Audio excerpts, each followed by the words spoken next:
De me recevoir. Merci d'avoir accepté notre invitation. Vous l'acceptez toujours d'ailleurs. C'est un plaisir et c'est un plaisir de retrouver vos téléspectateurs, internautes, auditeurs, je ne sais pas comment on les appelle. Auditeurs et auditrices, il faut féminimiser. Bien hein. sûr, comment vous allez vous faire des ennemis, Mohamed Ben Moussa. Je rappelle que c'est un terme générique, cet adjectif. Je rappelle que vous êtes économiste et vice-président de l'association d'Amir. Tout à fait. L'Info en face est écho comme tous les jeudis avec vous. On va revenir sur ce qui fait l'actualité avec la campagne de vaccination. Mais comme vous êtes économiste, sous l'angle, est-ce que la campagne de vaccination va conditionner ou a un lien étroit avec la reprise d'activité économique et la relance? Absolument. On abordera ça pour commencer. Ensuite, on basculera sur le projet de loi de finances 2021 qui a été complètement validé. Donc, qu'est-ce qui en ressort? Quelle est votre approche analytique aussi là-dessus? Est-ce que ça va permettre à notre économie nationale de retrouver un second souffle? Vous nous direz ce que vous en pensez. Et ensuite, on partira finir avec la réindustrialisation. Faire de lance, a priori, du retour de la croissance économique à partir de 2021 et pour les prochaines années sur la base de l'importation-substitution. Est-ce que c'est la bonne stratégie au bon moment et surtout qui va nous permettre d'augmenter notre productivité et compétitivité? Donc là aussi, vous partagerez avec nous votre regard analytique. Avec plaisir, un ordre du jour très chargé, mais ô combien important et stratégique pour notre pays. Complètement. Campagne de vaccination, c'était aussi stratégique? C'est plus que stratégique, c'est existentiel pour notre pays. Hein. La campagne de vaccination vient dans la continuité de toutes les décisions qui ont été prises par notre pays dès la survenance de la pandémie du Covid-19 au niveau sécuritaire et sanitaire. Et donc, elle vient, conclure un dispositif qui a commencé par des décisions liées au confinement, par des décisions liées aux mesures de protection sanitaire, de distanciation sociale, de port du masque, des décisions qui ont été prises également en termes de renforcement de nos capacités hospitalières, de nos capacités de dépistage, de constitution de nos stocks de hydroxychloroquine et autres produits. Toutes ces choses-là. Voilà. Donc aujourd'hui, la campagne de vaccination est une étape majeure dans ce dispositif et nous nous engageons dans cette campagne de vaccination à l'instar de l'ensemble des pays de la planète. Vous, complètement, parce que tout le monde va à peu près démarrer à partir de mi-décembre, troisième semaine de décembre, quatrième semaine de décembre et début janvier. Partout dans le monde. À ma connaissance, 3 pays ont déjà commencé. La Chine, la Russie et le Royaume-Uni. Et la plupart des pays de la planète vont commencer à vacciner fin décembre, début janvier. Est-ce que vous considérez que cette campagne de vaccination, avant qu'on rentre un peu dans le détail économique et financier, va permettre de sortir de cette crise?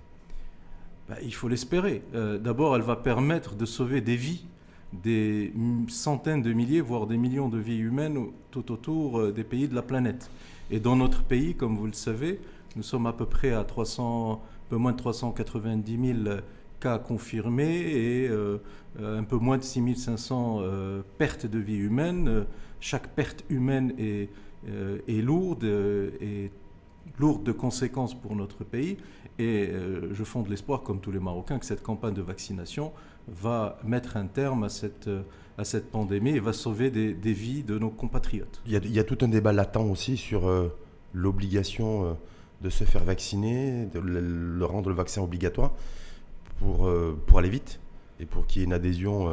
Je crois que le gouvernement a répondu à cette question. Oui, mais il y a pas la réponse est que le vaccin ne sera pas ou ne serait pas obligatoire, mais il peut être rendu obligatoire, ou en tout cas par obligation a priori. Je ne le souhaite pas. Le gouvernement a annoncé clairement que le vaccin n'était pas obligatoire, mais fortement souhaitable.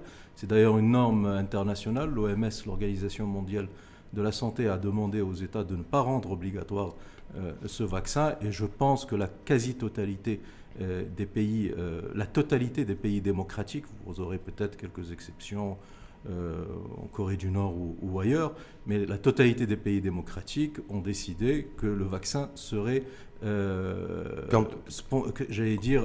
facultatif, mais avec des campagnes de sensibilisation, d'explication très puissantes pour convaincre les citoyens à se vacciner, parce que comme vous le savez, une des clés qui nous permettront de sortir de cette pandémie, c'est ce qu'on appelle l'immunité collective. Donc, on espère à ce que 70 à 80% de la population soit vaccinée. Mais quand on nous dit ou quand on sous-entend que pour prendre un avion demain, ou en tout cas pour doper tout ce qui est business et tourisme d'affaires, entre autres, des compagnies aériennes souhaiteraient rendre obligatoire le vaccin. Vous, en tant qu'économiste, et si on prend aussi l'angle aussi humain mais business, est-ce que vous considérez que ça ne me choque pas. Non, ça ne vous choque pas? Ça ne me choque pas. Je considère que c'est une mesure de prévention et de protection de la santé des autres.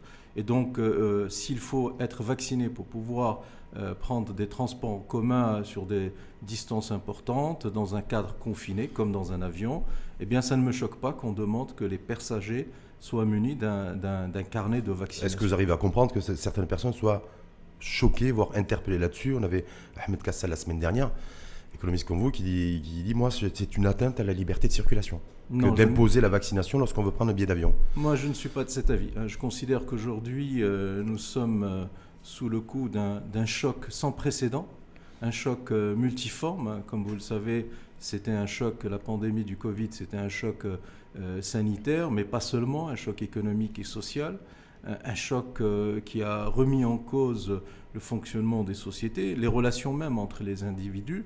Et s'il faut passer par une vaccination pour protéger des millions de vies humaines, je pense que ce n'est pas une atteinte à la liberté des personnes.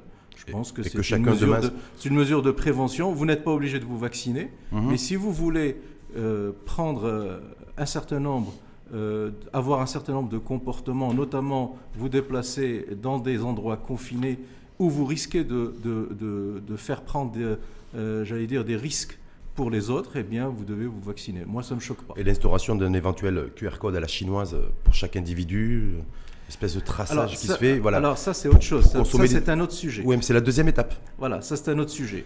La vaccination obligatoire pour pouvoir être dans une proximité avec d'autres personnes, c'est une chose que je comprends parfaitement. En revanche, un traçage digitalisé de la vie privée des personnes avec une centralisation de ces bases de données, là, évidemment, je suis totalement hostile et je considère qu'il y a un certain nombre de garde-fous qu'il faut absolument respecter et que nous n'avons pas aujourd'hui dans notre pays. Nous n'avons pas ni le dispositif législatif pour cela, ni les instruments de transparence et de contrôle du bon usage de cette information. Donc sur ces questions de traçage, de digitalisation, je serai extrêmement prudent et extrêmement réservé, effectivement. Donc on va continuer sur la campagne de vaccination qui devrait démarrer chez nous, en tout cas fin décembre. Je l'espère. Et qui devrait durer donc à peu près 12 semaines minimum, c'est-à-dire on est sur 3 mois et demi, mi-avril. C'est ce qui est annoncé par le gouvernement. Ça pourrait peut-être un peu plus durer. Partout dans le monde, de toute façon, on le disait en amont, surtout les pays européens, je vous parle de l'Europe essentiellement parce que c'est un peu plus de 65% de nos échanges commerciaux avec l'Union européenne est principalement concentré sur 3 pays, la France, l'Italie et l'Espagne. Les pays qui ont été les plus touchés d'ailleurs par le coronavirus. Tout ça pour dire que, est-ce que si ça prend du temps, en tout cas le temps est parti, c'est 4 mois, du côté européen on dit voilà, pas de retour à la normale, pas une vie normale, mais une reprise en tout cas d'activité normale avant juin 2021. Est-ce que selon vous c'est une donnée qu'il faut prendre en compte? Savoir que la donnée sanitaire avec la vaccination aura nécessairement un impact sur l'activité économique, ne serait-ce que pour le prochain semestre 2021. Forcément. J'en veux pour preuve la période de confinement. Lorsque tout le pays a été confiné, vous avez bien vu que seulement les activités essentielles ont pu continuer, mais très grosse partie de l'activité économique s'est arrêtée et les conséquences ont été foudroyantes. Le PIB, ça, c'est pour le confinement, une décision politique, mais pour la vaccination. Le PIB, j'y viens. Le PIB, durant le deuxième trimestre 2020 de notre pays, a chuté de 15%, moins 15% du fait du confinement. Alors, de la même manière, tant que nous n'avons pas passé le cap de cette pandémie et tant que nous avons un certain nombre de secteurs économiques qui sont entravés, voire même en arrêt quasi total, je pense par exemple au secteur touristique, au secteur de l'événementiel, les activités de traiteurs, eh bien vous aurez une répercussion immédiate et directe sur la croissance économique et sur la production de richesses et sur le PIB. Et donc plus vite on en sortira, plus vite on pourra refaire démarrer la machine économique et plus vite on retrouvera des rythmes de croissance. Mais ça veut dire quoi? Ça veut dire qu'on devrait avoir un premier semestre 2021 difficile? Sachant qu'une fois de plus, voilà, campagne de vaccination qui va toucher tous les pays du monde, y compris les pays européens avec qui nous commerçons principalement. Alors, j'attire votre attention sur le fait que certains pays ont décidé de procéder à un deuxième confinement. La France, par exemple, ce que le Maroc n'a pas fait. Et nous avons pris la décision en responsabilité de maintenir l'activité économique tout en mettant en place un certain nombre de garde-fous et un certain nombre de restrictions dans certaines villes qui étaient fortement exposées à la pandémie, des problématiques de couvre-feu à partir d'une certaine heure. Vous avez aussi au niveau national des activités qui restent totalement interdites, les rassemblements de personnes, les fêtes, les théâtres, les salles de spectacle, etc. Et donc ces mesures-là d'allègement de ces règles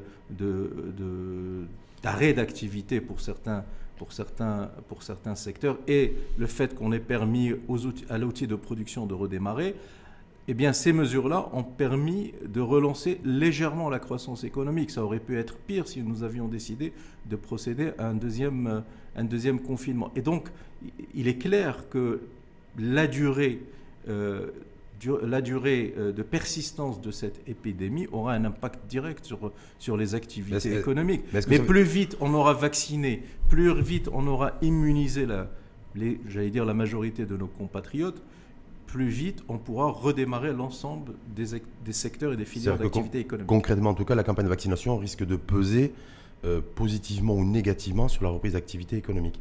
Chez nous... Pourquoi négativement ? S'il y a des vaccins, si ça tourne mal, il y a des effets indésirables. Si des pays, les choses se compliquent au niveau de la vaccination, ça c'est les incertitudes. Vous savez, il y a eu beaucoup d'incertitudes sur le coronavirus et sur son génome. Donc ça ne va pas peser sur l'activité économique. Vous parlez là des risques éventuels inhérents à une campagne de vaccination. Qui auront un impact sur le territoire de croissance économique des différents pays, éventuels. Oui, mais le risque est d'abord humain. Oui. Et je n'ose croire un instant que le gouvernement ait pris une décision de vaccination sans avoir mesuré tous ces risques. Et si on croit les informations dont on dispose, le vaccin, vous savez que le Maroc aura 2 vaccins, le vaccin chinois Sinopharm et le vaccin, je crois, suédo-britannique AstraZeneca. Alors pour ce qui concerne Sinopharm, je pense qu'il y a déjà plus d'1 million de Chinois à qui on a inoculé ce vaccin. Et je pense que le gouvernement a annoncé qu'au jour d'aujourd'hui, il n'a pas encore de visibilité précise sur la date d'arrivée des vaccins parce qu'on attend les autorisations officielles et formelles des autorités sanitaires des 2 pays producteurs de ces vaccins. En tout cas, les institutions internationales comme l'OCDE, je ne sais pas si vous avez lu le dernier rapport, est optimiste pour la reprise d'activité économique à l'échelle planétaire, mais considère que c'est sous-tendu et conditionné par la réussite des campagnes de vaccination à travers le monde. Donc on voit bien que les campagnes de vaccination qui vont être lancées dans les prochains jours et les prochaines semaines chez nous ou ailleurs dans le monde vont conditionner la reprise d'activité économique au niveau planétaire, au niveau des différents continents. Les clés de succès de ces campagnes de vaccination reposent sur 2 grandes dimensions. La première dimension la plus importante, c'est la performance médicale, sanitaire. Et là, je pense que les autorisations qui ont été données ou qui vont l'être, je crois qu'aujourd'hui même, l'autorité sanitaire américaine va donner l'autorisation du vaccin Moderna, je pense.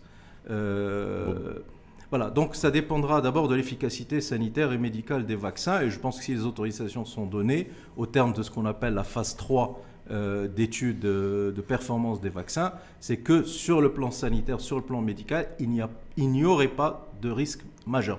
Ensuite, la deuxième dimension, c'est les capacités logistiques. Vous savez que ces vaccins sont complexes, ils nécessitent un certain nombre de contraintes, notamment de réfrigération. Est-ce que tous les pays auront ces logistiques, ces moyens logistiques ? C'est la grande question. Et donc, c'est là où notre gouvernement doit être très, très vigilant. Ça veut dire que tout ça risque d'avoir aussi un impact sur la cadence et le rythme en fait, de reprise d'activité de chaque pays. Je vous dis ça parce que... Les capacités logistiques des pays. Voilà, c'est-à-dire que parce que l'OCDE aussi fait référence à...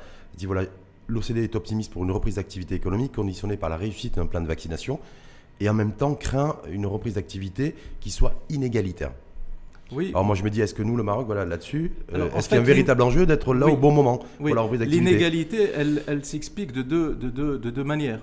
par rapport aux capacités logistiques, par rapport aux capacités de transporter, de conserver dans des environnements réfrigérés, sécurisant et respectant la chaîne de froid, la capacité à distribuer au plus près des territoires le vaccin, avoir les personnels médicaux nécessaires pour vacciner, mais aussi une inégalité par rapport à la capacité à négocier avec les pays producteurs. Oui, et vous savez que c'est grâce à la diplomatie de notre pays, grâce à l'intervention de Sa Majesté, que nous avons pu être inscrits parmi les premiers pays qui recevront les vaccins de ces deux laboratoires pharmaceutiques. Donc d'un point de vue diplomatique, je pense que nous avons marqué un essai.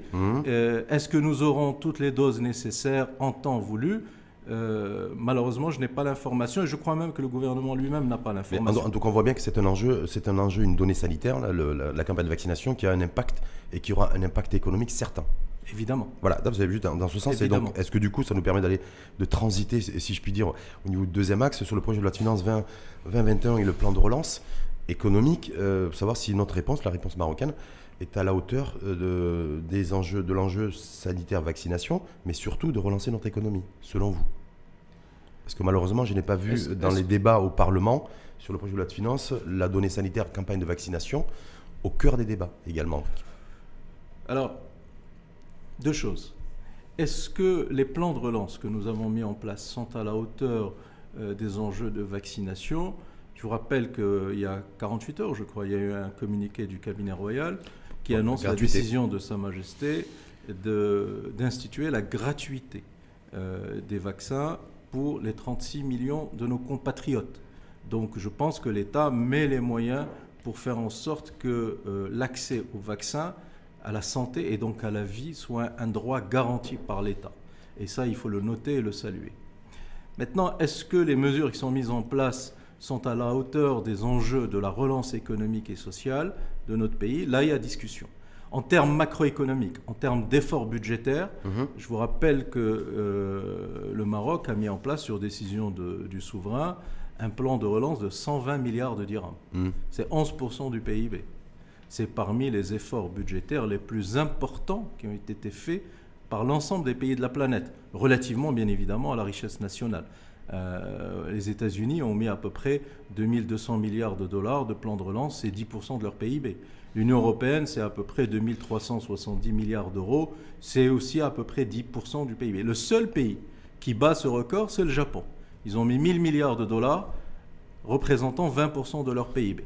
Donc nous sommes vraiment dans une fourchette haute, 11% de notre PIB en termes de budget pour financer la relance. Maintenant, on rappelle que les 120 milliards, c'est du prévisionnel. Hein. C'est-à-dire qu'aujourd'hui, le plan de relance n'est toujours pas doté de 120 milliards de dirhams. C'est une autre question. Non, mais en tout cas, la volonté politique est là. Il y a une décision qui a été prise, c'est 120 milliards de dirhams. Est-ce que ça sera suffisant selon vous? Je pense que mettre 11% de notre PIB pour notre plan de relance, si ce n'est pas suffisant, en tout cas, ce sera très significatif. Vous savez, pendant des Maintenant, années... la problématique, c'est comment on va mettre en place, comment on va mettre en œuvre, comment on va utiliser cet argent. Je vous rappelle que les 120 milliards de dirhams, c'est 75 milliards de dirhams de garantie de l'État pour les crédits bancaires, et 45 milliards de dirhams, ce sont des déblocages de fonds pour financer des investissements, et notamment le plan d'action du fonds d'investissement stratégique, qui est le fonds Mohamed VI pour l'investissement. Toute la complexité, toute la difficulté, tout l'enjeu, c'est la manière avec laquelle nous allons utiliser ces 120 milliards de dirhams. Et c'est là où j'ai évidemment un certain nombre d'interrogations, voire de réserves. En tout cas, il y a aussi une autre problématique, parce qu'on va revenir sur ces 120 milliards de dirhams et 75 milliards de dirhams de crédits garantis par l'État, parce que c'est essentiellement pour faire glisser le capital privé vers l'investissement productif. Et donc l'encouragement dans ce sens, puisqu'il y a toute une batterie de mesures. Mais sur la question du financement, aujourd'hui, on voit bien qu'il va falloir trouver beaucoup de sous, beaucoup d'argent pour assurer le financement de notre économie nationale, ne serait-ce que pour finir l'année 2020 et surtout pour envisager le financement de l'année 2021. D'où le fait, me semble-t-il, mais là je vais croiser ça avec vous pour avoir votre point de vue, le fait que l'État a décidé d'emprunter, de revenir sur les marchés internationaux et d'emprunter 3 milliards de dollars cette fois-ci d'ailleurs. Ça faisait 7 ans qu'on n'avait pas emprunté en dollars et là on a emprunté en dollars. Donc se dire, voilà, c'est à peu près 27 milliards de dirhams. C'est-à-dire aujourd'hui, est-ce que le financement par la dette sera le financement sur lequel on va s'appuyer parce qu'on n'a pas le choix, sachant que tout ça, il faudra le rembourser. Alors, laissez-moi dire quelques mots et vous répondre de façon précise, parce que le sujet est grave, le sujet de l'endettement public. Mhm. Vous avez dit, est-ce qu'on aura la capacité de boucler le budget 2020 ? Ouais. Et contestablement, oui. Je vous rappelle que... Oui, mais comment? Est-ce que quand on lève 27 milliards de dirhams... C'est Rachid. Oui. Je dois répondre. Oui, mais je Et je vais vous dire comment. Oui. Nous aurons 7,5% de PIB en termes de déficit budgétaire. Et dans le cadre de la loi de finances rectificative pour l'année 2020, le Parlement a autorisé le gouvernement à lever plus de 31, c'était ce qui était prévu dans la loi de finances 2020. Le Parlement a levé ce plafond et a autorisé le gouvernement à aller au-delà des 31 milliards de dirhams de dette extérieure. Alors, ce qui est inquiétant, c'est que la politique économique du gouvernement a une vision court-termiste. Elle est dans un cadre macroéconomique qui est contraint. Et elle reste dans ce cadre macroéconomique contraint. Elle ne cherche pas à l'élargir. Conséquence du Covid, on est bien d'accord. Non. Et du confinement. Non, c'est une caractéristique de la politique économique de ce gouvernement comme du précédent. Ça, quand on a un dérapage la crise du Covid n'a fait qu'exacerber cette incapacité à sortir du cadre macroéconomique. Lorsque vous restez dans un cadre contraint où vous n'avez comme seule voie de financement que la dette public, vous êtes condamné à rester dans un cadre macroéconomique qui vous amène à 2,5-3% de croissance, alors que notre pays a besoin de 7-8% de croissance. Si vous voulez y parvenir, vous devez sortir de ce corset macroéconomique. Et sortir de ce corset, ça veut dire quoi? Ça veut dire, d'une part, faire jouer l'effet de levier financier et de la dette, mais de la bonne dette, et de la dette qui est bien utilisée à bon escient, mais ça veut dire également utiliser les autres sources de développement des ressources financières de l'État. Et je pense à la performance du portefeuille public, à la gestion, à la rationalisation de la dépense publique et surtout à la mobilisation du plein potentiel fiscal de notre pays. Sur ces sujets-là, la politique économique du gouvernement comme du précédent, eh bien, qu'est-ce qui vous gêne, vous ? Elle est dans l'échec. Qu'est-ce qui vous gêne compte tenu qu'on va contextualiser, parce que ce que vous dites là, on le disait bien avant le Covid. Ça s'aggrave maintenant. Ça s'aggrave avec le Covid, sauf que là, Mohamed Benchaboun, il doit gérer des urgences financières et économiques. On est bien d'accord. D'où le fait que les 3 milliards de dollars qui viennent d'être... Les urgences ont été gérées. Ouais. Je vous rappelle les urgences ont été gérées. Elles ont été gérées. Je vous rappelle que la première urgence, elle a été gérée par le souverain, par Sa Majesté, qui a créé le fonds Covid, qui a permis de mobiliser 34 milliards de dirhams en l'espace, j'allais dire, de quelques jours, voire quelques semaines. Et ces 34 milliards de dirhams ont été utilisés d'une part pour soutenir les couches sociales les plus défavorisées, pour financer les besoins du ministère de la Santé. Donc l'urgence a été gérée à ce moment-là. Oui, sauf qu'on a les conséquences aujourd'hui au niveau macroéconomique. Mohamed Moussal, aujourd'hui, on a des déficits cumulés sur l'ensemble sur les déficits jumeaux, commerciaux, déficits budgétaires et les tensions qui existaient avant et qui se sont accrues bien sûr. Avec le Covid. On est bien d'accord là-dessus. Oui. Lorsqu'on décide là aujourd'hui de lever 27 milliards de dirhams, c'est-à-dire 3 milliards de dollars, les Marocains ont le droit de savoir effectivement le pourquoi du comment et comment ça va être ventilé. Oui, savoir vous, tout à fait. Est-ce que c'est pour éponger une partie du déficit budgétaire, parce qu'on va rentrer dans le dur? Est-ce que c'est et qu'il fallait faire vite parce qu'il y a une partie à combler avant la fin de l'année? Non, la dette n'éponge pas le déficit budgétaire. Je vous pose la question. Non, la Est-ce dette, qu'on l'a fait? Non, mais cette dette-là, cet emprunt de 27 milliards de dirhams, il est fait pour quoi selon vous? Alors, attendez. Ouais. Déjà, le chiffre n'est pas bon. C'est pas 3 milliards de dollars que le Maroc a levé comme dette depuis la survenance de la pandémie. Ah non, c'est le dernier. C'est le dernier, voilà. Oui, en septembre, il y avait 1 milliard d'euros. Non, mais c'est plus que ça. C'est plus que ça. Je crois que vos internautes et vos téléspectateurs doivent savoir que le Maroc, et c'est en cela que je disais que le sujet est grave et sérieux. Le Maroc a levé plus de 8 milliards de dollars de dette depuis mars 2020. C'est sans précédent dans l'histoire de notre pays. Parce qu'effectivement, nous avons déjà fait une sortie sur le marché financier international. Nous avons levé 1 milliard d'euros. Oui. Hier ou avant-hier, 3 milliards de dollars, ça fait 4. Mais nous avons fait aussi appel à nos bailleurs de fonds. D'abord, nous avons fait un tirage sur la LPL, la ligne de précaution et de liquidité du Fonds monétaire international, de 3 milliards de dollars. Et nous avons fait appel à la Banque mondiale à 2 reprises, 275 millions et 400 millions de dollars.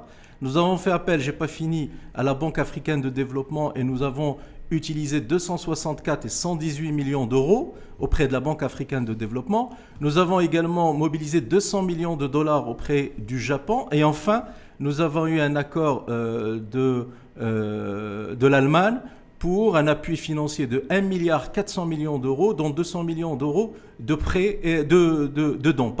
Donc si vous consolidez l'ensemble de ces levées de dettes, soit sur le marché financier international, soit auprès des bailleurs de fonds multilatéraux ou bilatéraux du Maroc, vous dépassez les 8 milliards ou 8 milliards et demi de dollars en l'espace de 9 mois. C'est considérable.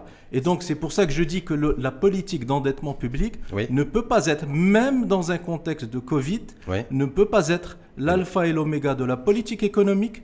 Et je considère qu'effectivement, il faut qu'il y ait une visibilité, et ça c'est le rôle du Parlement, et en particulier de la Commission des Finances, une visibilité sur l'utilisation de cette dette et l'utilisation de ces fonds qui ont été levés. Moi je crois savoir que toutes les économies dans le monde, malheureusement d'ailleurs, ont eu recours à la dette et à l'endettement massif pour faire face aux effets et aux impacts Covid. Les pays européens dont on citait avec qui nous commerçons le plus, à savoir la France, l'Espagne et l'Italie, sont à des plafonds où la dette ou l'endettement public a complètement et littéralement explosé. Donc est-ce que l'on avait le choix et d'autres alternatives que de forcer le creuset du déficit? Non, je vous pose la question. Par rapport à la stratégie... Je suis en train de vous répondre. Donc déjà, nous étions à un niveau d'endettement avant la crise du Covid relativement élevé. Nous étions à 84% de notre PIB en termes de taux d'endettement public. Je pense, d'après mes estimations, qu'à la fin de l'année 2020, nous serions autour de 92 voire 93% du PIB en termes d'endettement public. Premièrement. Deuxièmement, fallait-il recourir à la dette? La réponse est oui.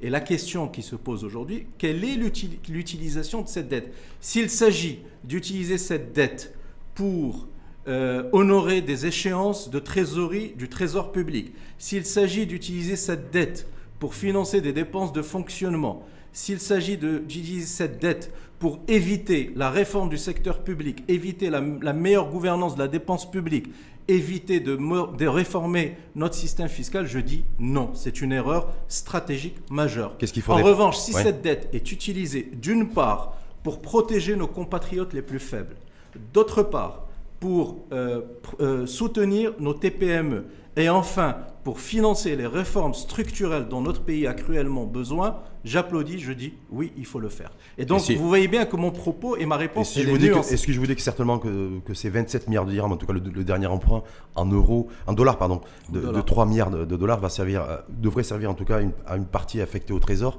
une partie affectée pour réduire et compenser en partie le déficit budgétaire? Je répète que la dette ne vient pas financer le déficit budgétaire. Oui, mais la dette vient financer les besoins de trésorerie du trésor public. Le déficit budgétaire, il est géré à travers ses ressources, et donc essentiellement les recettes fiscales et les recettes des entreprises publiques et les recettes de monopole, d'une part, et d'autre part, à travers les dépenses de fonctionnement et les dépenses d'investissement. Et donc la dette ne règle pas la problématique du déficit budgétaire. Qu'est-ce qui règle? C'est les réformes structurelles qui vont régler le problème de déficit budgétaire. Donc est-ce que du coup ces 27 milliards de dirhams qu'on a levés, donc c'est pas pour éponger une partie du déficit budgétaire? Non, c'est pour financer les financer les besoins de trésorerie de l'État, financer ses dépenses d'investissement, ses dépenses de fonctionnement. Est-ce que c'est la conséquence? Et financer également les filets de sécurité sociale, bien évidemment. Du coup, est-ce que c'est la conséquence de l'explosion du déficit du Trésor qui a explosé en un an, qui est passé de 65 à 75%, je crois? Du coup, donc lever... 7,5%. 7,5% du PIB.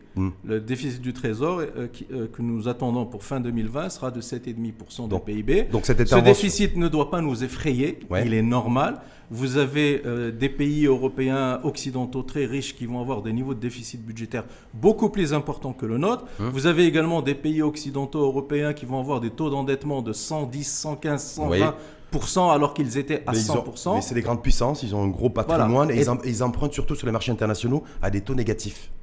Il y a eu quelques cas, non, c'est l'Allemagne seulement. C'est l'Allemagne. La France emprunte à des taux négatifs, l'Espagne aussi. Donc, parce que moi je me dis, nous on empruntait entre 3 avec un taux de 3-4%, pendant que nos confrères et partenaires européens... La dernière levée, c'est-à-dire celle d'il y a 48 heures, comme vous le savez, elle est répartie en 3 tranches, les 3 milliards de dollars. Ils ont fait une moyenne vous avez une première tranche sur 7 ans à 175 points de base, 1,75.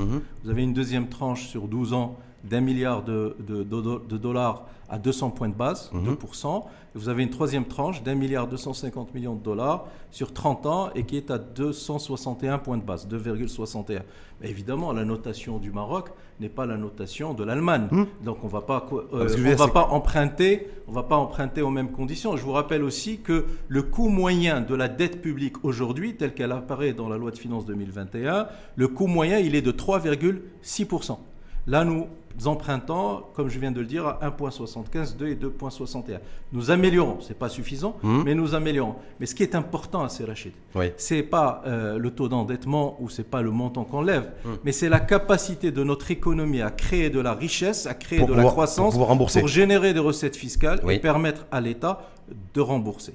Et c'est ça qui est important. Et ça, c'est le véritable enjeu. C'est ça l'enjeu. Et ça, nous n'y parviendrons pas avec les mesures qui figurent dans la loi de finances 2021. Pourquoi on n'y parviendra pas ? Nous n'y parviendrons que si nous réussissons à transformer structurellement notre économie. Et c'est l'une des vocations, pour ne pas dire la vocation principale du Fonds Mohamed VI pour l'investissement, que de venir soutenir la transformation de notre économie, soutenir nos entreprises, soutenir notre industrie. Et soutenir quel secteur ? Parce qu'a priori, le gouvernement et l'exécutif a tracé, en tout cas comme secteur prioritaire, comme nouveau moteur de croissance économique, l'industrie et la réindustrialisation et l'outil de production nationale. Est-ce que là, on est sur...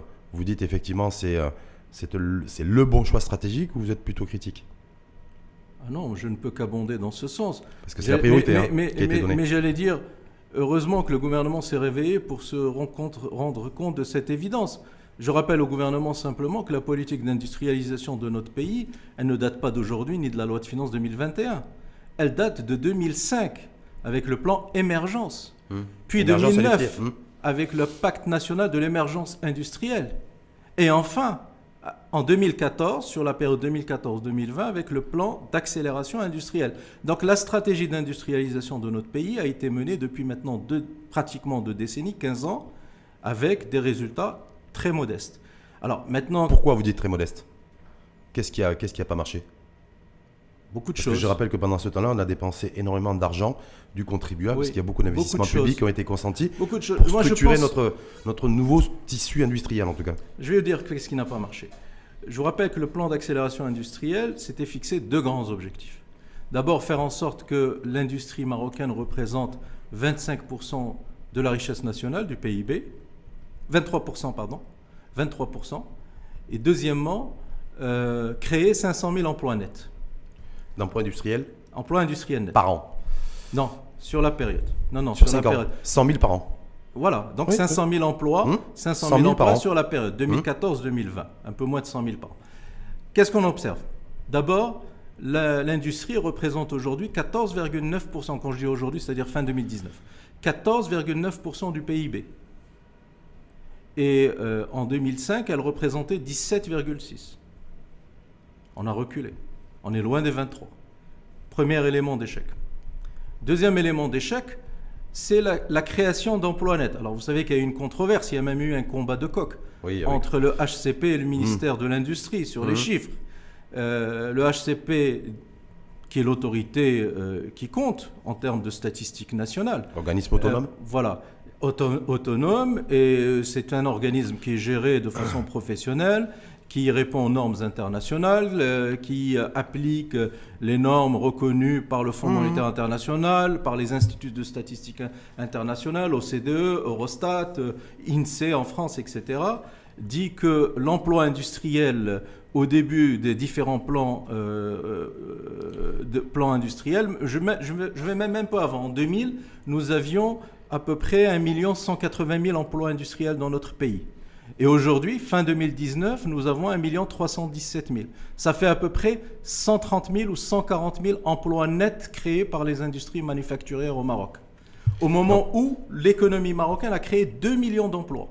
De 2000 à 2019, nous avons créé 2 millions d'emplois. Et sur ces 2 millions d'emplois, vous avez 130 ou 140 000 emplois industriels. Donc c'est 5% de ce qui a été créé dans notre pays. Ça aussi, c'est un élément d'insuccès de la politique industrielle. D'insuccès, pas de succès, d'insuccès. D'insuccès, oui, c'est un échec. Bien compris. Mais alors pourquoi est-ce qu'on a échoué ? D'abord parce qu'on a oublié les enseignements de la pensée économique, de la théorie économique. C'est-à-dire les fondamentaux économiques. Les fondamentaux économiques. Et je vais citer 2 ou 3 auteurs de la pensée économique qui auraient pu éclairer nos différents ministres de l'industrie. D'abord, François Quesnay. François Quesnay, qui a, ou le premier, théorisé la notion de ce qu'on appelle tableau entrée-sortie, c'est-à-dire les flux inter-industriels et intersectoriels.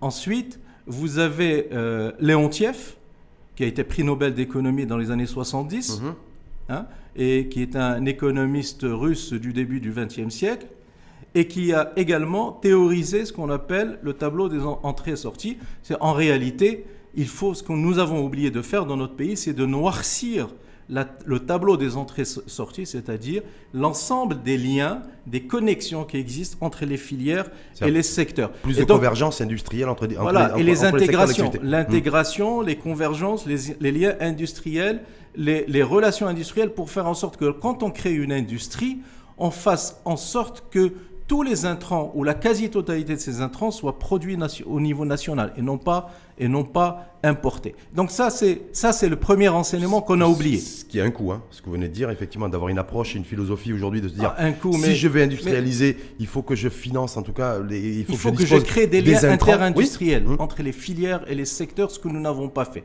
Nous avons créé les métiers mondiaux du Maroc avec des industries, mais qui étaient pour l'essentiel en importation des intrants, et ce qu'on exportait représentait un taux d'intégration relativement faible et donc une création de valeur ajoutée. J'ai pas fini. Très vite, parce que je voudrais qu'on actualise par rapport à Deuxième grand auteur qu'on a oublié dans la pensée économique et qui aurait pu corriger les erreurs de notre politique industrielle, c'est Joseph Schumpeter, qui était un auteur austro-hongrois, économiste de la fin du 19e siècle, début du 20e siècle, et qui a théorisé le concept de destruction créatrice.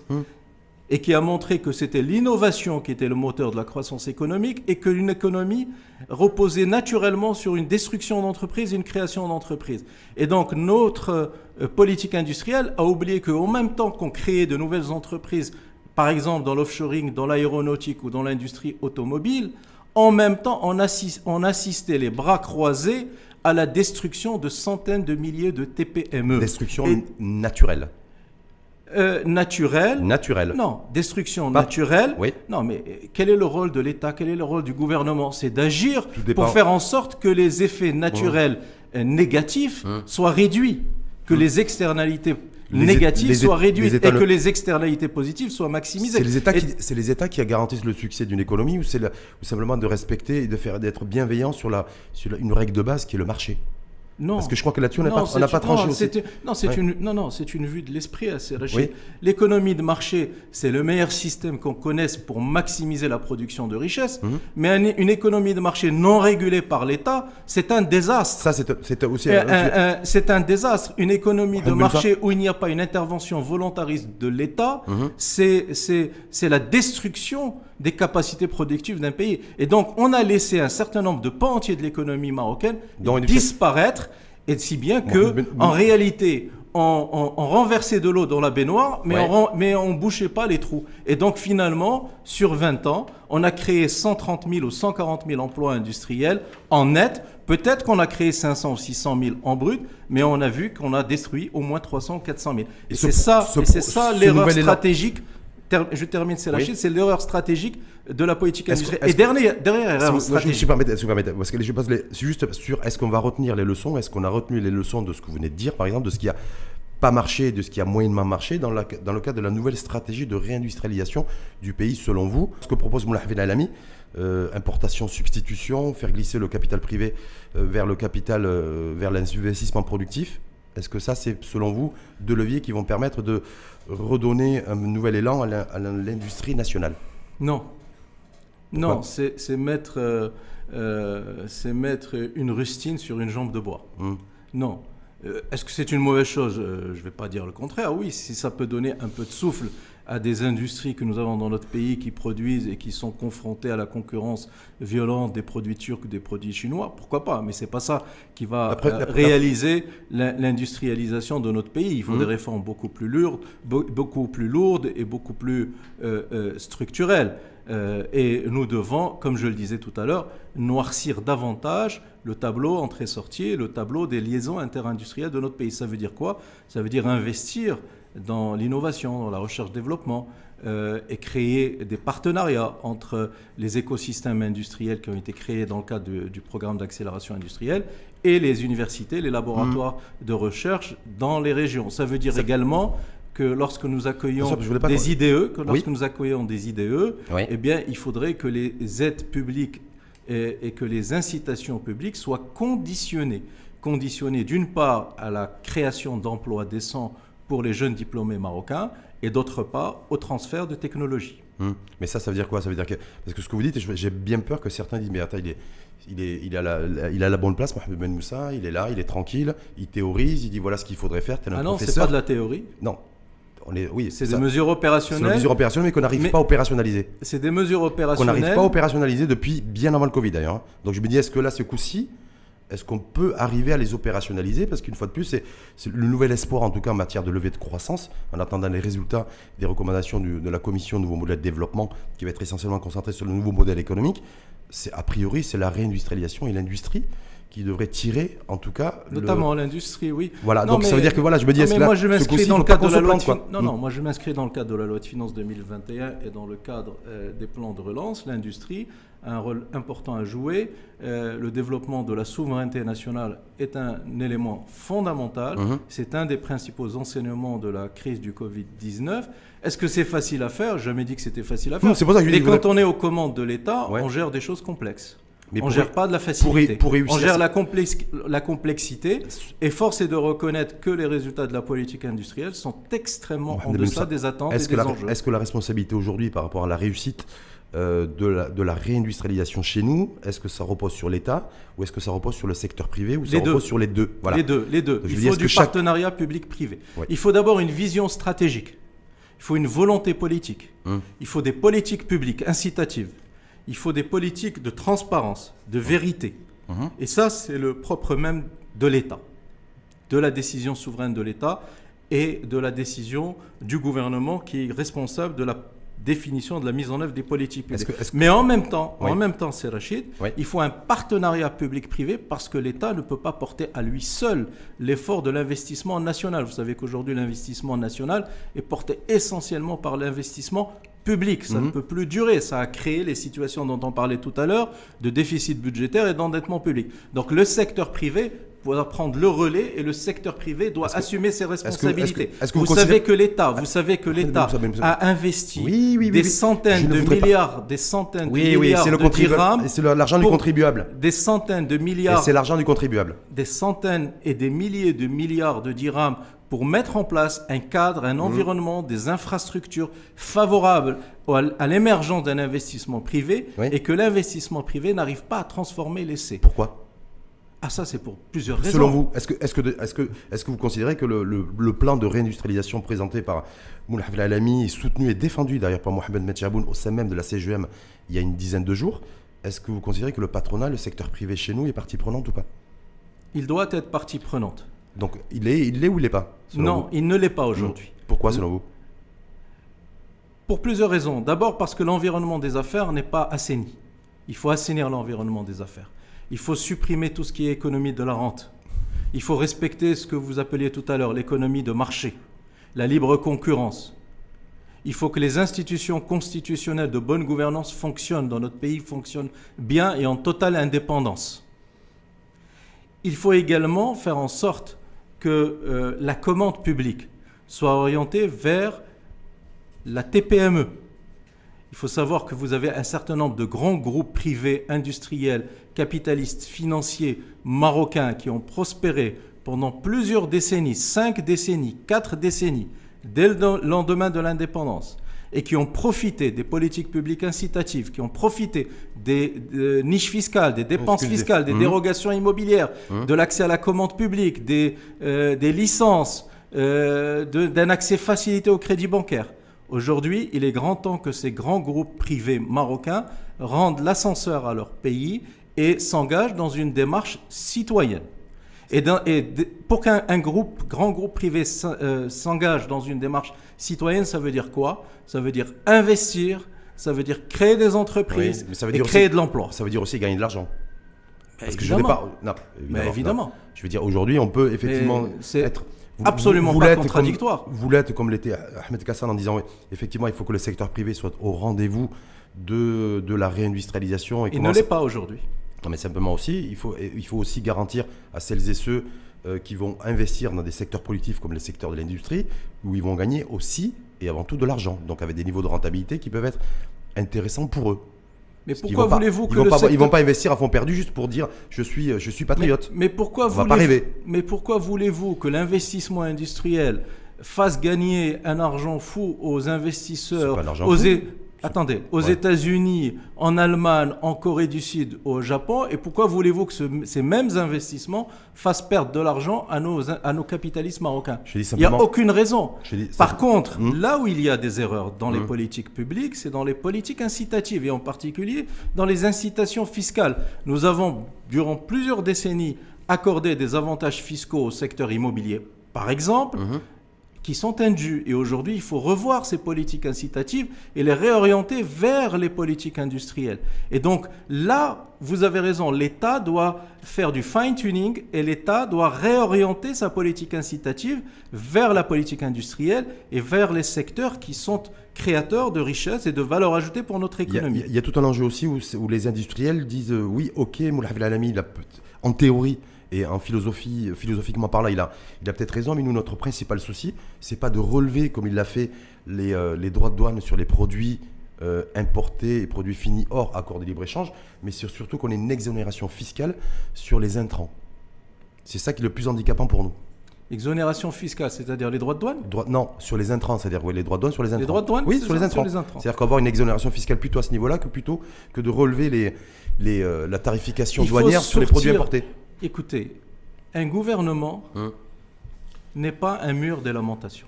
Et je dis ce message... Oh, vous répétez à Abtif Jouari, vous. Il a dit ça il y a 15 jours, vous avez vu ? Il a dit...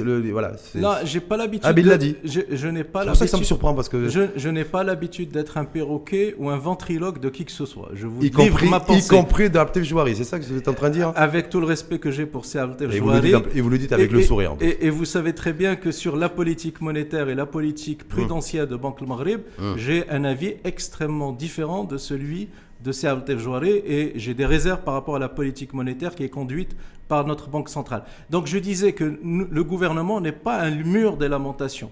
Et ces industriels et ces investisseurs privés marocains qui veulent bâtir leur compétitivité uniquement sur l'avantage fiscal, eh bien ces industriels se trompent. Et le Maroc a besoin de créer une nouvelle génération d'industriels, une nouvelle génération d'entrepreneurs qui bâtissent et qui fondent leur compétitivité sur leur savoir-faire, sur leur connaissance, sur leur intelligence économique, sur la technologie. Et je souhaite aussi que les grands groupes privés marocains actuels qui ont profité des politiques publiques fassent leur mue culturelle et soient à la hauteur des enjeux, à la hauteur des défis du moment. Pertinent ou pas aujourd'hui de mettre sur la table dans la perspective d'une réindustrialisation du pays, plutôt que de relever à la hausse les droits de douane à l'import de produits finis hors accord de libre-échange, plutôt qu'il y ait une exonération des droits de douane sur les intrants, c'est-à-dire les matières premières. C'est un vrai sujet qui n'a pas été porté au Parlement, certains industriels avec qui j'ai pu échanger considèrent, eux, que c'est le vrai sujet, c'est l'exonération. C'est un faux sujet. Des droits. C'est pour ça que je voulais avoir votre point de vue là-dessus. C'est un faux sujet. Vous savez que attention, c'est les industriels qui me l'ont dit. C'est un faux sujet. Les gens qui sont, mais ils sont dans l'industrie, qui ont la culture industrielle et qui produisent et qui ont investi. Ils sont dans des niches et ils sont dans des intérêts catégoriels. Vous savez que le Maroc a signé toute une série d'accords de libre-échange avec les États-Unis, avec l'Union européenne, avec la Turquie, les accords d'Agadir avec un certain nombre de pays arabes, etc., etc. Et vous savez que l'essentiel... Pas la totalité, j'entends bien, mais l'essentiel de notre commerce international rentre dans le cadre de ces accords de libre-échange où les droits de douane sont relativement modestes et limités. On a évidemment un certain nombre d'exceptions, on l'a vu dans la loi de finances 2021, on a augmenté les droits de douane sur certains produits, je vous disais que c'est une rustine sur une jambe de bois, pourquoi pas pour gagner du temps, pourquoi pas pour donner un peu de souffle à certaines de nos filières industrielles, mais on ne doit pas en faire l'alpha et l'oméga de notre politique industrielle. Nous devons être compétitifs et nous devons créer de la valeur dans notre pays à travers l'innovation, à travers la complexification des produits que nous produisons dans notre pays, à travers l'introduction de sûr. valeur ajoutée technologique, d'intelligence humaine dans nos Oui, produits. mais ça, Et c'est des réformes structurelles qu'il faut mener. Ouais, ça, c'est très théorique. C'est-à-dire que Non, c'est concrètement, très pratique. parce que certains investisseurs aussi ont besoin d'avoir de la visibilité, vous l'avez dit, d'avoir un climat des affaires qui soit complètement assaini, en tout cas maximum de stabilité, y compris juridique et fiscale, on est bien d'accord. Mais ils ont besoin aussi d'avoir un marché, d'avoir la visibilité sur un marché.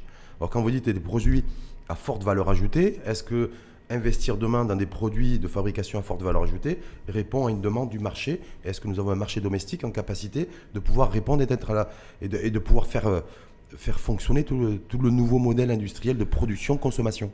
Alors, le Maroc, l'économie marocaine doit reposer sur 2 jambes. Le marché national, domestique comme vous dites, Ouais. et les marchés d'export. Oui. Nous sommes totalement engagés dans la mondialisation, dans la globalisation des échanges de flux de marchandises, de biens, de services et de capitaux. Ouais. Et donc, il y a des marchés. Et nous avons des entreprises qui réussissent. Je parle par exemple dans la filière de tout ce qui est carte monétique, produits de digitalisation de cette nature. Nous avons un certain nombre d'entreprises qui sont très dynamiques et qui sont parties conquérir des marchés à l'export. Mais est-ce que Et nous devons démultiplier ces exemples, ces modèles. Est-ce que le Et problème, nous c'est qu'on devons n'a le pas faire est-ce qu'on à a- la fois avec les groupes actuels Oui. et avec de nouveaux groupes et avec de nouveaux entrepreneurs qu'il faut faire éclore et qu'il faut faire émerger. Est-ce qu'il faut partir sur la production et fabrication de produits à forte valeur ajoutée dans un premier temps, ou des produits beaucoup plus modestes et se dire voilà. Les deux. Attendez, là ça va être compliqué parce que Les si deux. on part sur on faut est faire à de cheval la- entre le marché national et le marché international. Bien sûr. Se dire je suis à cheval aussi entre des produits à faible valeur ajoutée et des produits à forte valeur ajoutée. Oui. Faire les deux en même temps, Oui. vous savez ce que j'ai peur? C'est qu'on se plante. Non. Dis. Il faut Parce faire que toutes les il faut économies faire de mondiales la- ont démarré par des produits C'est Rachid. peut-être à faible valeur ajoutée, ils sont montés en gamme. C'est Ils Rachid. n'ont pas Je fait vous dis l'inverse pas, en même je temps. vous dis pas qu'il faut produire des produits à valeur ajoutée en matière d'énergie nucléaire. C'est pas ce que je dis. Par contre, dans les secteurs stratégiques industriels dans lesquels nous sommes déjà présents, il faut monter en gamme. Il faut aller dans des produits plus complexes. Lorsque vous regardez la chaîne de valeur de l'industrie aéronautique, la valeur ajoutée qui est produite au Maroc est faible. Nous devons, à partir de nos forces, à partir de ce que nous savons faire, de nos compétences, de nos expertises, nous devons essayer d'intégrer davantage la chaîne de valeur mondiale du secteur aéronautique. Et donc, ce que nous faisons à Casablanca, eh bien, nous devons élargir la gamme des produits. Idem pour l'industrie automobile. On va y aller. Intégrer la chaîne mondiale ou l'échelle mondiale, s'il vous plaît. Parce que là, en fait, parce que là, moi j'ai entendu ça plein de fois dans les webinaires. Il faudrait yaka. Intégrer les chaînes mondiales. Je ne dis pas il faudrait non, yaka. Intégrer ou réintégrer la chaîne mondiale, en tout cas, c'est quoi? Est-ce que c'est sur des produits à forte valeur ajoutée ou des produits à faible valeur ajoutée? Je crois sur des produits, Oui. c'est Rachid, sur des produits adjacents. On appelle ça des produits adjacents aux produits actuels que nous fabriquons au Maroc, Oui. comme première étape, et ensuite monter progressivement en complexité. Premier élément. Deuxième élément, qui doit faire cela? C'est l'État et le secteur privé. L'État et le secteur privé, puisque manifestement, le secteur privé n'a pas pu le faire spontanément. D'où la nécessité de monter des partenariats publics-privés. D'où la nécessité d'avoir un fonds d'investissement stratégique comme celui que Sa Majesté a créé, le fonds Mohamed VI d'investissement. D'où la nécessité d'avoir une banque publique d'investissement qui va monter des partenariats avec le secteur privé, qui va mettre le pied à l'étrier au secteur privé, que ce soit des grands groupes actuels ou des jeunes entrepreneurs, des ingénieurs qui vont prendre leur chance et qui vont créer des startups, qui vont créer des petites entreprises dans des niches de ces filières industrielles, avec l'appui de l'État, un appui financier en tant que banquier, un appui financier en tant que capital risqueur, ou en equity, en tant qu'investisseur, un appui de l'État en tant qu'acteur du conseil d'administration, acteur de la définition de la stratégie. Et l'État, à travers un certain nombre d'instruments, le fonds Mohamed VI pour l'investissement, demain si nous avons une banque publique d'investissement, va accompagner la création de ces entreprises, va accompagner leur développement pour ensuite, après 4 ans, 5 ans, 6 ans, 7 ans, sortir du capital lorsqu'elles auront pris leur envol. C'est ça la stratégie ACRH. C'est la stratégie qui a été mise en œuvre en Allemagne, qui a été mise en œuvre en France. Et ça, c'est pas Yaka Faucon. Pas qu'en théorie, c'est-à-dire non, aussi avec ça, c'est pas Yaka Faucon. Ça, c'est de la réalité. Vous savez, dans ces pays, et c'est de la réalité développée par l'État, par le gouvernement et par les régions, par les territoires. Ces pays que vous venez de citer, ils ont un dénominateur commun. C'est que les organisations patronales et les centrales syndicales sont partie prenante de la stratégie de l'opérationnalisation. C'est juste. Syndicat, voilà. Un syndicat dans ces pays-là, il parle de productivité, de compétitivité. C'est juste. Chez nous, on parle, nos centrales syndicales, pour qui j'ai beaucoup de respect, ne parlent jamais de productivité et ne parlent jamais de compétitivité. Ouais, comme parfois aussi au niveau de l'organisation patronale. Donc je ne voudrais pas qu'il y ait un décalage entre ce que vous dites en théorie et la réalité telle qu'elle est vécue sur le terrain. Non, ce que je vous dis est très concret. Ouais. Ce que je vous dis est tiré de l'expérience réussie. Et votre contre-argument n'en est pas un. Pourquoi, c'est Rachid? Ah bon? Je veux dire pourquoi. Ouais. Parce que je peux trouver d'autres contre-arguments qui vont dans votre sens. C'est pas une raison pour ne pas mettre en œuvre ces politiques. Complètement. C'est pas une raison. Sauf qu'il faut les gérer. Sauf qu'il faut avoir les femmes et les hommes pour ça. Non, il faut les gérer. Avant tout. Mais nous sommes un pays avec 36 millions de compatriotes. Nous avons des compétences. Nous avons des gens animés de bonne volonté. Il faut travailler avec les gens qui sont animés de bonne volonté. Vous les avez dans le gouvernement, vous avez dans les partis politiques, vous les avez au patronat, vous les avez dans les médias, vous les avez dans le monde associatif et vous les avez aussi dans les syndicats. Et donc, cette vision stratégique pour notre pays et cette vision stratégique de la politique d'industrialisation ne pourra réussir, vous avez raison, que s'il y a un pacte tripartite entre l'État, le gouvernement, le patronat et les syndicats. Je dirais qu'il faudrait qu'il y ait un quatrième acteur. On en dira peut-être quelques mots. Allez-y. Les banquiers, le financement. Et là aussi, il y a un grand problème. Sur le financement? Mais évidemment, vous parlez. Jouari, il a dit qu'il n'y a pas de problème de financement. Vous parlez. Pardon, qu'est-ce qu'il a dit? Petit Jouari, il a dit qu'il n'y a pas de problématique de financement, d'accès au financement. Non, le gouverneur. Par contre, le gouverneur nous avons des chefs d'entreprise. Je reprends les propos de Petit Jouari. C'était il y a 10 jours au Parlement devant la commission des finances. Vous avez suivi?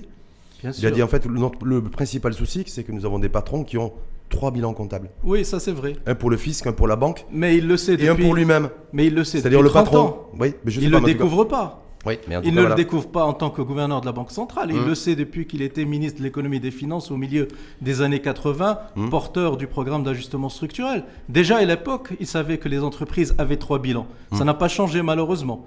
Bon, mais c'est pas ça le sujet. Non, ce que vous voyez, comme vous me posez plusieurs questions en même temps, vous me faites perdre le fil de ma pensée. Oui. Non, sur l'action financement sur le financement. Pour l'industrie, l'investissement sur le financement. Alors, Jouari cite, je crois, une note qui a été faite par une agence internationale en disant que l'accès au financement est cité en 6e ou 7e niveau, critère de contrainte. Oui, moi je ne cite pas des notes qui sont faites par des agences internationales. Moi, je cite l'expérience du vécu quotidien des entreprises marocaines. Et je vais vous donner un chiffre. Les chiffres sont têtus. Savez-vous qu'en l'espace d'une dizaine d'années, d'une décennie, non, même pas, 5-6 ans, le bilan des banques a augmenté de 400 milliards de dirhams. Il est de plus de 1500 milliards de dirhams aujourd'hui. C'est 1,4 fois le PIB national. Sur ces 400 milliards de dirhams, les crédits ont augmenté à peu près de 200 milliards, à peu près la moitié. Sur ces crédits, vous avez à peu près une quarantaine de milliards de dirhams de croissance des crédits d'équipement, des crédits d'investissement. Et lorsque vous zoomez à l'intérieur de ces 40 milliards de dirhams et vous voyez qu'est-ce qui a été consacré au crédit d'équipement aux industries manufacturières, c'est ça le cœur, c'est ça le signe le plus important. Quel est l'effort du secteur bancaire en termes d'accompagnement de l'investissement de l'industrie? Vous avez 18 milliards de dirhams, c'est-à-dire que nous avons baissé, nous avons perdu 500 millions de dirhams en 6 ans. Donc vous voyez là une contradiction flagrante entre d'une part les effets d'annonce, la politique de l'État, la politique d'industrialisation, le plan d'accélération industrielle, les négociations, les IDE, les contrats, les conventions qui sont signés d'un côté et de l'autre côté, la froideur et la vérité des chiffres, Donc, les banques ont consacré 500 millions de dirhams de moins en 5 ou 6 ans au crédit d'investissement aux industries manufacturières. Il y a là un schisme majeur et il est temps de le corriger. Donc c'est important aussi de prendre cette dimension du crédit, parce que je crois qu'il y a 75 milliards de dirhams qui sont de crédits garantis par l'État, Oui. qui peuvent être attribués demain au capital privé qui souhaite investir dans l'industrie. Et Pas dans seulement, le public filière et privé. public et privé, mais en tout cas, et y compris notamment dans le secteur industriel. Oui. Voilà. Donc, Mais moi, j'espère que dans les 120 milliards de dirhams, Comme ça- la part du lion sera prise par les industries. c'est le but, a priori. Espérons. On verra bien. Donc, Oui, il le faut. Donc, Mais l'enjeu, il est là. L'enjeu n'est pas Ouais. de dire nous avons un plan d'investissement stratégique de 120 milliards de dirhams. Je parle du gouvernement. Oui. On n'a pas eu besoin du gouvernement, c'est Sa Majesté qui l'a annoncé. L'enjeu n'est pas de dire nous avons un fonds d'investissement stratégique qui s'appelle le fonds Mohamed VI pour l'investissement. Voilà. C'est Sa Majesté qui l'a créé. Mais- Maintenant, le gouvernement doit transformer l'essai en nous disant le comment. Comment il va utiliser 120 milliards de dirhams? Comment il va faire fonctionner ce fonds d'investissement stratégique? La vitesse, le timing, Comment l'horloge. on va mobiliser les fonds internationaux? Je vous rappelle Oui. que nous devons mobiliser 30 milliards de dirhams de fonds d'investissement auprès d'institutionnels marocains et étrangers pour venir abonder le fonds de Mohamed VI pour l'investissement. Des 120 milliards de Sur dirhams. ces questions-là, Mhm. au jour d'aujourd'hui, au moment où je vous parle, nous n'avons aucune réponse du ministère de l'économie et des Finances En tout ni cas, du gouvernement. on voit bien, parce qu'on a commencé le débat avec ça, la campagne de vaccination, données sanitaires qui aura un rôle essentiel dans la reprise d'activité économique, à la fois à l'échelle du monde, à l'échelle planétaire et puis à l'échelle du Maroc. Et on finit par la réindustrialisation. C'est conditionné aussi par un certain nombre de choses, dont une principale, selon moi, que vous avez à peu près validée, je crois savoir aussi, qu'il faut que toutes les forces vives, et surtout que l'exécutif, le patronat et les centrales syndicales s'approprient l'industrie, la réindustrialisation, Oui. en parlant de Les nouveaux universités mots, aussi. nouveaux mots. Ça va même de Oui. parler de réalité augmentée ou de robotisation. Oui, c'est-à-dire les universités aussi, c'est des partenaires à part entière. productivité, compétitivité et performance, c'est pas des gros mots. Non. MOTS. Mais certainement pas. Donc il faut aussi se réconcilier avec ces mots-là. Ce sont des mots précieux. Mots précieux, en tout cas, là bien. En tout cas, précieux parce qu'ils créent de la valeur. Tout à fait. Voilà. Et Merci. c'est la valeur du Maroc de demain. Et je dirais un dernier Ouais. mot, si vous me le permettez. Oui. Nous qui parlons de politique d'industrialisation, nous Marocains, gouvernement, partis politiques, nous qui voulons industrialiser notre pays, transformer structurellement notre pays, commençons d'abord par ne pas désindustrialiser notre pays. Lorsque j'ai commencé ma carrière il y a une trentaine d'années, j'étais jeune diplômé, docteur en économie, nous avions à l'époque deux très très belles entreprises dans notre pays. Nous avions le groupe OCP et la Samir. Le groupe OCP aujourd'hui est un leader mondial dans son secteur et c'est une véritable référence en la matière. La Samir est en faillite. Et donc si nous voulons industrialiser notre pays et construire l'avenir de l'économie nationale, n'oublions pas l'histoire de notre économie et faisons en sorte de ne pas désindustrialiser notre pays. Et pour moi, je considère que c'est un scandale d'État que de laisser la Samir mourir parce que ça fragilise l'indépendance énergétique de notre pays et surtout ça détruit le pouvoir d'achat des citoyens et la compétitivité de nos TPME. Et donc je fais à travers votre émission un appel au sens de la responsabilité du gouvernement pour recréer une industrie de raffinage dans notre pays. Et d'être en capacité de revoir aussi tout le modèle en matière d'énergie de demain, parce que l'énergie aussi est le centre névralgique d'une politique de réindustrialisation, puisqu'on sait très bien que le kilowatt industriel, tout à fait, moins il est élevé, plus il est maîtrisé, et plus on arrive à être performant aussi en matière la compétitivité en termes de coûts d'énergie pour l'avenir reposera essentiellement sur le gaz et sur les énergies renouvelables. Il y a des gens là, puisqu'on nous dit que l'or noir... Mais l'énergie fossile est appelée à vivre encore, au Maroc comme dans tous les pays de la planète, encore au moins 50 à 60 ans. Donc il faudra aussi composer avec. Merci à vous, Mohamed Ben Moussa. Merci de votre invitation. Économiste, vice-président de l'association d'Amir. Et puis il y a aussi une chose qu'on devra attendre, et que tout le monde attend patiemment d'ailleurs, ça, je pense qu'on aura ça après les fêtes, c'est les grandes lignes et du nouveau modèle de développement puisque là il y a la commission qui a travaillé dessus. Donc beaucoup nourrissent beaucoup d'espoir d'ailleurs dans ce sens de se dire bon. Vous savez, sur cette question, Rachid, je crois que vous faites une confusion. À votre décharge, il y a une identité patronymique. Le président de la commission s'appelle Ben Moussa. C'est peut-être pour ça que j'ai pensé à ça. Je me dis, j'ai un Ben Moussa en face de moi. Bon, là, c'est Mohamed, c'est pas Shakib. Son prénom, c'est Shakib et moi, je suis Mohamed. Voilà, mais bon, vous vivez bien le fait d'être Mohamed. Absolument. Voilà, et d'être membre aussi de cette commission. Et en tout cas, c'est le principal, d'être à l'aise en ayant comme prénom non pas Shakib, mais Mohamed. Oui, oui, bien sûr. Et surtout d'avoir comme point commun d'avoir travaillé sur ce projet, à mon avis, structurant pour l'avenir de notre pays. Je l'espère en tout cas, parce qu'effectivement, les choses devraient se préciser très rapidement. Après la campagne de vaccination, voilà, redistribution des cartes économiques, et espérons qu'on montera dans le bon wagon. Je l'espère. Merci en tout cas une fois de plus à vous. C'est toujours un plaisir, Mohamed Benoussa. Donc, réciproque. à très bientôt. À bientôt. Au revoir.